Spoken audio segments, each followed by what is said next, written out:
जय हिंद साथियों। आज हम देखेंगे हिंदी में वर्णमाला। ठीक है, अगर कुछ हिंदी के बेसिक डिफिनेशन की बात करें तो जो हिंदी है ये फारसी भाषा का शब्द है। और अगर हम बात करें देवनागरी लिपि की तो ये बाएं से दाएं लिखी जाती है। और अगर हम बात करें खरोष्ठी और गांधारी लिपि की तो दाएं से बाएं लिखी जाती है। अगर हिंदी के उद्भव का हम सही क्रम देखें जिसमें संस्कृत आई थी, उसके बाद पाली आई, फिर प्राकृत आई, फिर अपभ्रंश आई, फिर अवहट, उसके बाद हिंदी आई। अगर हिंदी की व्युत्पत्ति की बात करें तो इसकी जो व्युत्पत्ति ईरानियों के द्वारा की गई थी। हिंदी शब्द का जो सर्वप्रथम प्रयोग है वो मुस्लिम इतिहासकार अल-बिरूनी ने अपने ग्रंथ किताबुल हिंद में किया है। अगर हिंदी दिवस की बात करें तो 14 सितंबर को मनाते हैं। अब विश्व हिंदी दिवस जो है 10 जनवरी को मनाते हैं।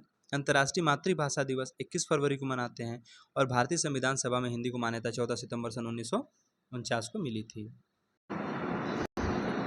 साथियों, अगर हम बात करें वर्णमाला की तो वर्णमाला जो है वो दो शब्दों से मिलकर बना है, वर्ण और माला। ठीक है, जिसमें वर्ण का अर्थ ध्वनि होता है और माला का अर्थ समुदाय होता है। अगर हम बात करें ध्वनि की जो मूल इकाई है उसको वर्ण कहते हैं और वर्णों के सुव्यवस्थित समूह को वर्णमाला कहते हैं।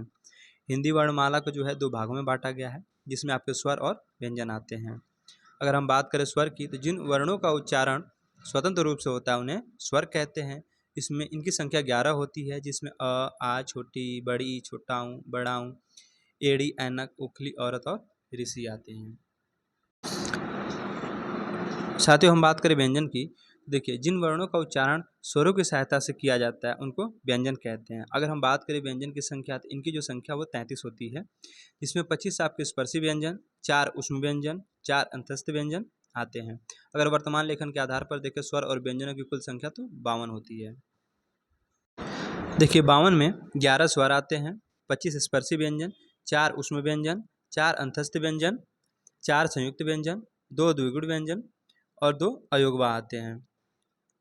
उदय नारायण तिवारी के अनुसार हम देखें तो वर्णों की जो टोटल संख्या है वो 51 है और उच्चारण के आधार पर जो वर्णों की संख्या है वो 45 है, जिसमें 10 स्वर हैं, 25 व्यंजन हैं और 2 द्विगुण हैं।